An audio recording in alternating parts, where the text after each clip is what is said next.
Next up on the broadcast, we're taking a look tonight at the hotly contested Alabama Attorney General's race. We'll begin with the Democratic nominee tonight, State Representative Joe Hubbard of Montgomery. Joe, welcome back to the program. Good to be with you, Nice Don. to see you. Joe, I say this is called hotly contested. Many political pundits are actually calling it the race to watch on the November ballot. Well, it is a very important race, and there's a lot at stake in the race for Alabama Attorney General. We have seen for the past 4 years, Don, the current Attorney General disregard the responsibilities of his office.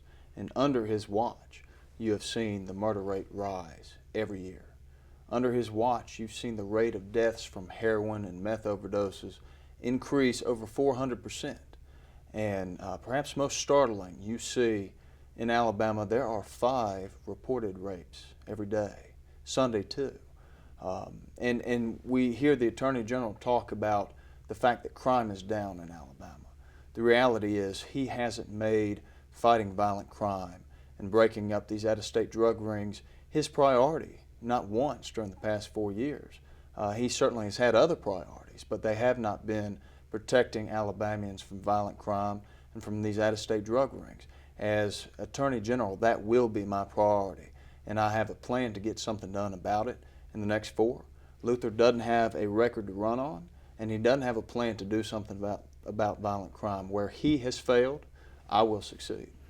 You know, going up against an incumbent is never easy, but there appears to be some momentum, at least according to the pundits and some polling information, on your side. Do you think running against the Attorney General on his record is what's making the difference here? Well, absolutely, Don. As I said, for 4 years, Luther Strange has done nothing to reduce the rates of violent crime in Alabama. In fact, his predecessor had reduced the rates of murder. Up until Luther Strange took office, those rates started to rise again. And it's no surprise that we see that happen when you see where his focus, where his priorities, and where his expenditures have been for the past 4 years. The only time we've seen Luther Strange in 4 years, Don, is when he shows up to run little old ladies out of bingo parlors. Now, the reality is that those little ladies are not the real threat to Alabama. They're not the real threat to our children. They're not the real threat to our communities. And so what people across the state are responding to is they're responding to a plan to fight violent crime, a plan to crack down on out-of-state drug rings, and they're responding to someone who is making that his priority, getting the job of Attorney General done in the next 4 years.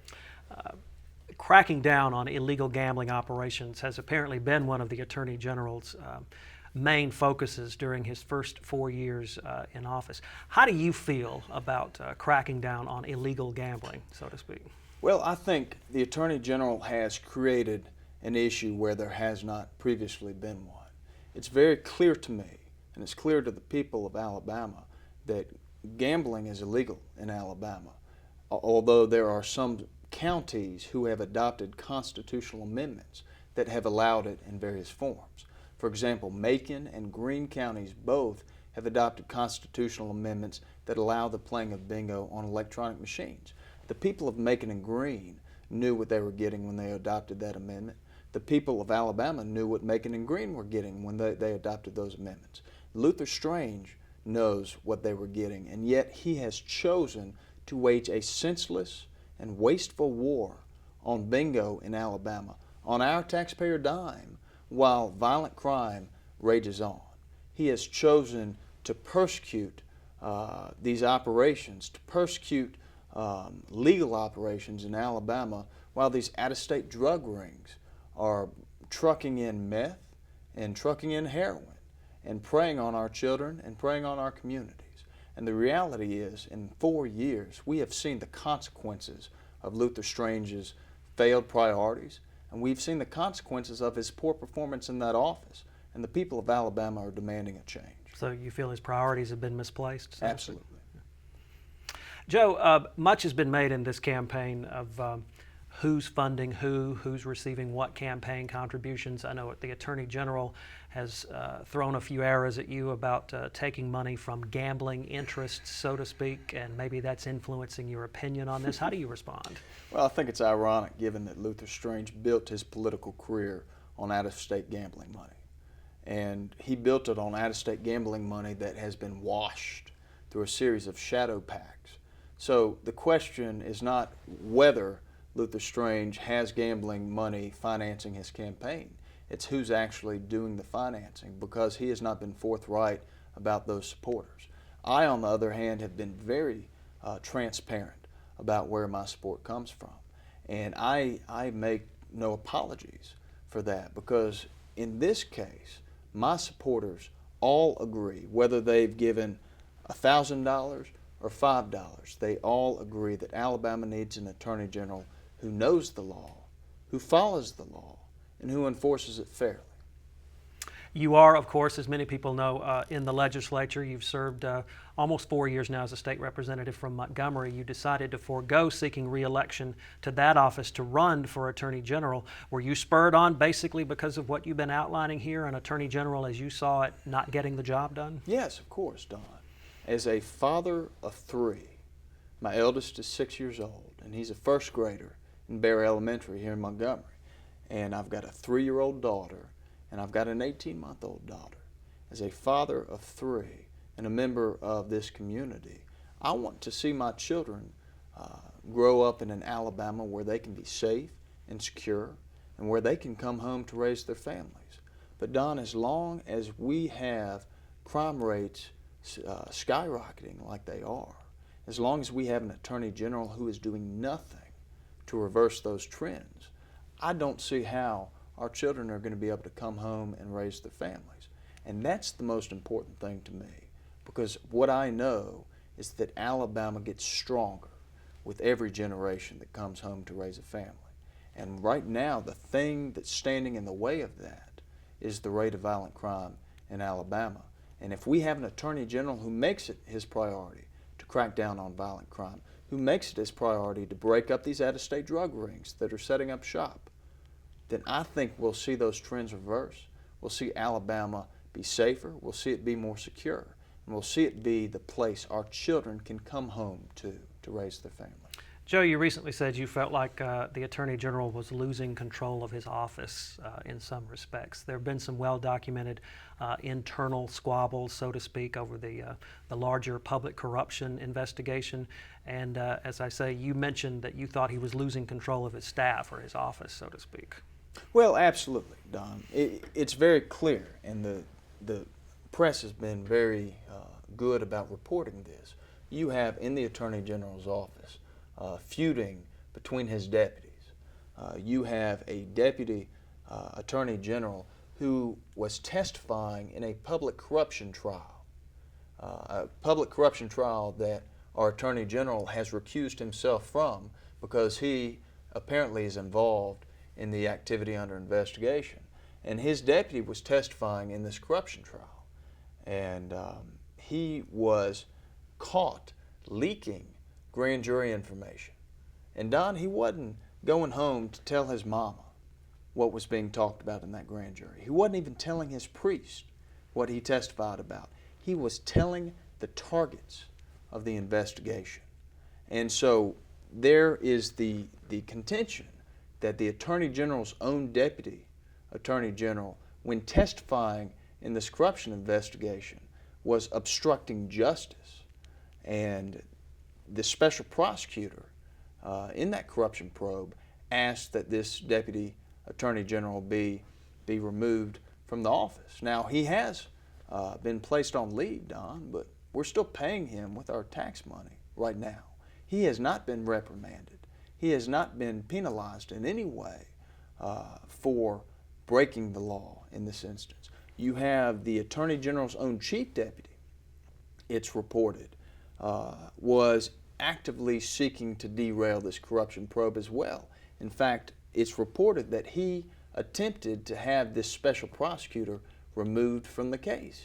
And so you have a situation where the Attorney General says that he's not in a position to investigate or prosecute the alleged corruption that this probe is looking into because he's too involved with the incidents that are the basis of the investigation.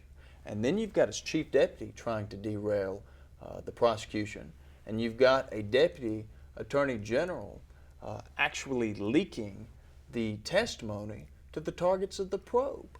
And so it raises the question, Don, if Luther Strange isn't leading the prosecution, is it because his office is under it?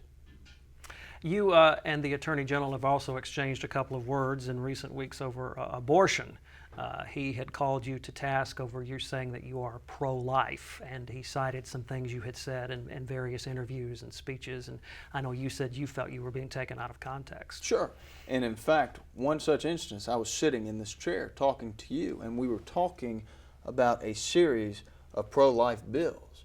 And we were talking about the fact that I have supported pro-life bills that actually serve to protect unborn life. But what I will not do is I will not support a bill that's designed only to gin up a lawsuit that's going to make lawyers rich, because that is not the purpose of legislation, to create an unconstitutional law that will be challenged in court and will generate a bunch of legal fees on our tax money. Don, we have much better uses for those resources than to pay lawyers to fight in court over an unconstitutional bill. And I've been very clear about that. I am pro-life, and Luther Strange knows it.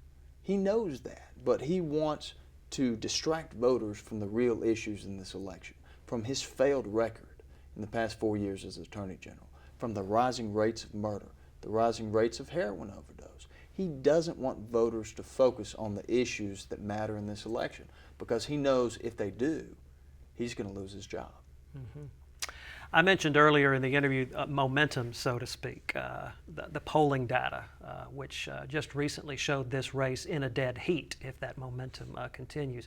Now, that was a hard target to reach for you, because you are a known entity here in Montgomery, but you've had to make yourself known to other parts of the state, and the polling data would seem to indicate that you're doing just that. Yes, we are.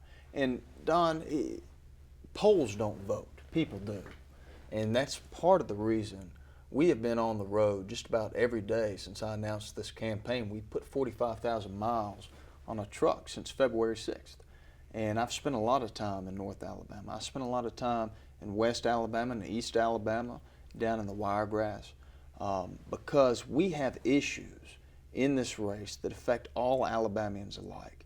And we need to talk with them about the problems they're experiencing in their communities and about how we can better work with local law enforcement to crack down on these violent crimes, to break up these out-of-state drug rings that are threatening these communities. So what you see in the poll is only a reflection of what we're seeing as we travel across the state. Do you think in this race in particular it is becoming more and more about the issues and less about politics? Because there are a lot of people who put a lot of stock in what party you are affiliated with when they cast their vote in Alabama. There are those, Don. But as I've traveled the state, what I find is that Alabamians understand that violent crime does not discriminate between Democrats and Republicans, and that enforcing the law and protecting Alabamians from the threats of violent crime, from the threats of out-of-state drug rings, it's not a Democrat or Republican task. And what we have now is an Attorney General who seems to have only used the power and the prestige and the influence of his office to promote himself, to promote his own political agenda. And Alabamians are tired of career politicians who are part of the establishment, who use their office only for personal or political gain. And I think what they see in me is they see someone with a plan to fight violent crime, as opposed to Luther Strange, who's just another politician who's part of the problem. For those who don't know, let's talk a little bit about your background. You are an attorney here in Montgomery, right? And Yes. the law is a passion for you. It is, and it's my calling. And public service is only an extension of that calling. Here in Alabama, our state bar has a motto, and it's lawyers render service. And I got into law because I had a grandfather who told me stories about how when he was a young lawyer, he would represent clients pro bono for free. And there would be a basket of fruit or a crate of fresh vegetables on the back doorstep every Saturday. And I loved the idea of giving back to a community. I loved the idea of serving your neighbor and helping where you can. And you know what? You work out compensation down the road. And public service has only been an extension of that. In my 4 years in the state legislature, we've been able to do some good things, Don, working across party lines, Democrats and Republicans working together. And I've been proud to be a part of that. I've been proud to carry on what I believe is a family legacy of public service. As you've mentioned before, my great-grandfather was Senator Lister Hill. Indeed. And he set a very high bar, I believe, for public service in Alabama. He put the people ahead of the party. And he took hits for that in his career and in his time in the United States Senate. And in my short time in the legislature, my 4 years, I've taken hits for the same thing. And frankly, that's something I'm proud of. And it's a tradition I will continue as Attorney General. As we conclude, do you feel good going into the final stretch of the election? I feel like we are exactly where we need to be. I feel that the people of Alabama are responding to the priorities I've set forth for my office. They're responding to my plan to crack down on violent crime and out-of-state drug rings. And they are responding to someone who is not part of the establishment political class, who is coming in for 4 years to do a job. Now, make no mistake, we are 20 days out from the election. And my wife doesn't miss a chance to tell me how many days out we are. And how much could change, I guess? Exactly. But, you know, whatever the polls show, Don, I treat it like we are 10 votes down at all times. And so I spend my days going out and talking with folks and working with folks and trying to find ways that we can work together as communities to address these very real threats of violent crime and out-of-state drug rings. Representative Joe Hubbard of Montgomery, the Democratic nominee for Attorney General. Good luck and thanks for being on the program. Good to be with you. Good to see you as always, Joe. My pleasure. And Capital Journal. We'll be right back.